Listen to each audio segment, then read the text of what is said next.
السلام علیکم ورحمۃ اللہ وبرکاتہ نحمده ونصلی علی رسولہ الکریم اما بعد فاعوذ باللہ من الشیطان الرجیم بسم اللہ الرحمن الرحیم۔ سب سے پہلے میں آج تھوڑی سی بات علم کی اہمیت پر کرنا چاہوں گی۔ تو معزز ساتھیوں، کسی بھی چیز کا علم حاصل کرنے کے لیے اس کی اہمیت کو جاننا بہت ضروری ہے۔ ہم چونکہ قرآن مجید کی تعلیم حاصل کر رہے ہیں اور یہ اللہ تعالیٰ کا کلام ہے، یہ اللہ تعالیٰ کی تخلیق نہیں ہے بلکہ اللہ تعالیٰ کا کلام ہے۔ ہمارا پڑھنا اور پڑھانا بھی اللہ تعالیٰ کی توفیق سے ہے۔ اللہ تعالیٰ فرماتے ہیں الرحمن علم القرآن، کہ ہم نے انسان کو سکھایا۔ ہمارا پڑھنا سیکھنا، اس پہ وقت نکالنا، یہ سب اللہ تعالیٰ کی توفیق سے ہے۔ اللہ تعالیٰ فرماتے ہیں الرحمن علم القرآن، کہ ہم نے انسان کو سکھایا۔ اس کے علاوہ قرآن و حدیث میں قرآن کریم کو بہت فضیلت والا، برکت والا، آسان، واضح، بے مثال، حکمت سے بری ہوئی کتاب بھی کہا گیا ہے۔ اور نبی صلی اللہ علیہ وسلم کے توسط سے ہمیں یہ حدیث بھی ملتی ہے کہ قرآن مجید کے ایک حرف پر 10 نیکیوں کا اجر ہے۔ تو جو رب ایک حرف پر 10 نیکیاں دے رہا ہے تو بندے کو بھی چاہیے کہ اس کی اہمیت کو سمجھے، اس کتاب کا علم حاصل کرے، اس پر وقت لگائے، اس کے اصول و ضوابط کو سمجھے، اور اگر کسی کام پر وقت لگایا جائے، اسے سمجھ کر کیا جائے تو کرنا بھی آسان ہو جاتا ہے۔ انشاءاللہ تعالی اللہ تعالی ہماری کوشش کا ہمیں اجر ضرور عطا فرمائیں گے۔ ہم نے بس اپنی کوشش جاری رکھنی ہے۔ آج کے لیکچر میں ہم اصول مخارج کو دیکھیں گے، یعنی قرآنی حروف جو الف سے یا تک ہیں اور جن کی تعداد 29 ہے، ان کی ادائیگی منہ کے کس حصے سے ہوگی۔ مخارج الحروف کی تعداد 5 ہے: حلق، لسان، شفتان، جوف دہن، خیشوم۔ بہت سی بہنیں پہلی دفعہ یہ الفاظ سن رہی ہوں گی، لیکن آپ کو میں یہ یقین دلاتی ہوں کہ اس میں گروپ میں کچھ تصاویر شیئر کی جائیں گی جن سے سمجھنے میں آسانی ہوگی۔ اس کے علاوہ آپ پرسنلی بھی میسج کر کے تو پوچھ سکتی ہیں، انشاءاللہ مکمل طور پر آپ کو گائیڈ کیا جائے گا۔ مزید آسان کرنے کے لیے اس کو دیکھتے ہیں کہ سب سے پہلے تھا حلق۔ حلق گلے کو کہتے ہیں اور گلے کے حصے سے 6 حروف ادا ہوتے ہیں۔ ان حروف کو حروف حلقیہ کہتے ہیں۔ ہمارے حلق کے بھی 3 حصے ہیں: ادنا حلق، وسط حلق اور اقصی حلق۔ جو 6 حروف یہاں سے ادا ہوتے ہیں وہ اس طرح سے ہیں: ادنا حلق سے ادا ہوں گے غین اور خا، وسط حلق سے ادا ہوں گے عین اور ہا، اور اقصی حلق سے ادا ہوں گے حمزہ اور ہا۔ اس طرح یہ 6 حروف ہیں اور انہیں حروف حلقی کہتے ہیں۔ حلق کے بعد ہے لسان۔ لسان زبان کو کہتے ہیں اور زبان سے تقریباً 12 حروف ادا ہوتے ہیں، جن میں ثا، ذال، غا، تا، دال، طا، زا، سین، صاد، لام، نون اور را ہیں۔ اب ہماری زبان کے بھی جو حصے ہیں ان میں زبان کی نوک، زبان کی جڑ، زبان کا موٹا کنارہ، تالو سے زبان لگا کر کچھ حروف ادا ہوتے ہیں۔ تو سب سے پہلے ہم زبان کی جڑ کو دیکھتے ہیں۔ زبان کی جڑ سے نکلنے والے حروف کو لہاتیہ کہتے ہیں۔ زبان کی جڑ جب تالو کی جگہ کے لگنے سے ادا ہوتا ہے۔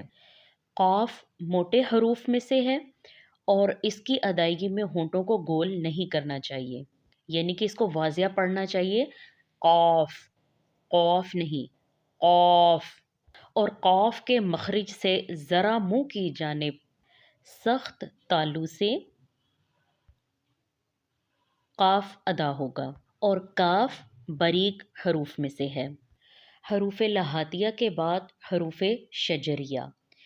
حروف شجریہ جیم، شین اور یا ہیں، یہ زبان کے درمیان سے نکلتے ہیں۔ یعنی زبان کا درمیان جب تالو سے لگے تو یہ حروف ادا ہوں گے: جیم، شین اور یا۔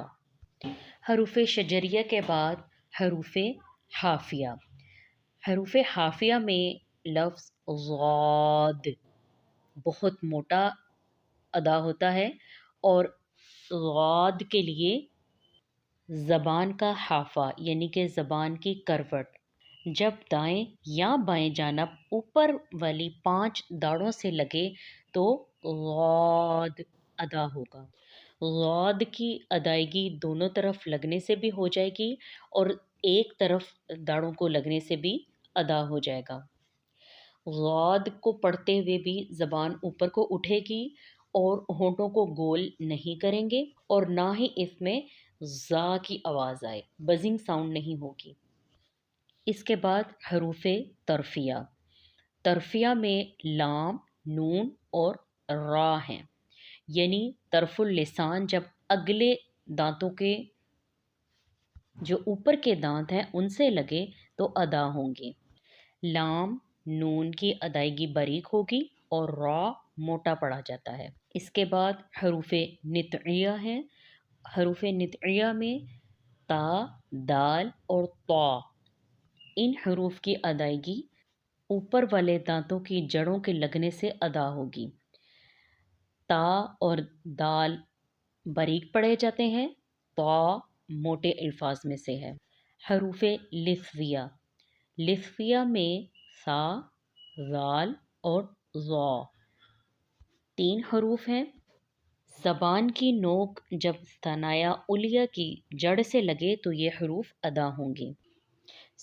جڑ کے ساتھ نہیں، ان کے کناروں کے ساتھ، دانت کے کنارے کے ساتھ لگیں گے تو یہ ادا ہوں گے: سا، زال اور ظا۔ سا اور زال کو باریک ادا کیا جائے گا اور ظا کی دفعہ موٹا پڑھا جائے گا۔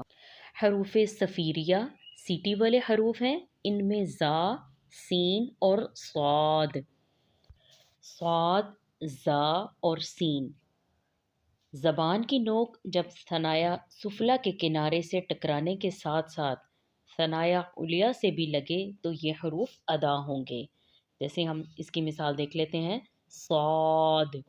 اب دیکھیں آپ کی زبان نیچے والے دانت جو میں نے بتائے تھے کہ ثنایا سفلی کہتے ہیں، ان کے کنارے کے ساتھ لگنے کے بعد اوپر کے دانتوں کے لگے گی تو ادا ہوگا: صاد، زا، سین۔ اس میں زا اور سین باریک پڑھے جائیں گے اور صاد موٹے الفاظ میں سے ہے۔ حروف صفیریہ کے بعد حروف شفویہ۔ شفویہ شفا تان سے ہے جس کا مطلب ہے ہونٹ۔ ہونٹوں سے 4 حروف ادا ہوتے ہیں: ما، با، وا اور فا۔ با ہونٹوں کی تری سے ادا ہوتا ہے، ما ہونٹوں کی خشکی سے ادا کیا جاتا ہے، یعنی کہ با جب ہم ادا کریں گے تو جو ہونٹوں کا اندر والا حصہ ہے، جیسے ہم لپسٹک لگاتے ہیں تو جہاں لپسٹک نہیں لگتی وہ اندرونی حصہ ہے، وہاں سے ادا ہوگا با، اور ہونٹوں کی خشکی والا حصہ جہاں لپسٹک لگ جاتی ہے اس کو جب بند کریں گے اور پھر کھولیں گے تو ادا ہوگا ما۔ واؤ ہونٹوں کو گول کرنے سے ادا ہوگا، اور واؤ کو ادا کرتے ہوئے واؤ نہیں کہیں گے، وا کی ساؤنڈ نہیں آئے گی، واؤ کہیں گے۔ اور فا کو ادا کرتے ہوئے اوپر والے دانت جب ثنایا علیہ جو ہیں نچلے ہونٹوں کے ساتھ لگیں تو ادا ہوگا فا۔ اب واؤ اور فا میں فرق ہے، بہت سے لوگ جب واؤ کو پڑھتے ہیں تو واؤ کہہ دیتے ہیں، وا اور فا یہ ان کی ادائیگی میں فرق ہے۔ حرف جوفیہ، واو مدہ، یائے مدہ اور الف، یہ تینوں حروف جوفیہ کہلاتے ہیں جو جوف دہن سے نکلتے ہیں، یعنی کہ منہ کے خالی حصہ سے۔ آج کے سبق میں ہم نے مخارج کے اعتبار سے حروف کے القابات کو دیکھا۔ اب آپ نے اس لیکچر کو سننے کے بعد اس کے نوٹس بنانے ہیں اور ان کو بار بار دیکھنا ہے، پڑھنا ہے اور اس طرح ادا کرنے کی کوشش کرنی ہے۔ انشاءاللہ ہم اپنے اگلے لیکچرز میں بھی ان کی ریویژن کرتے رہیں گے۔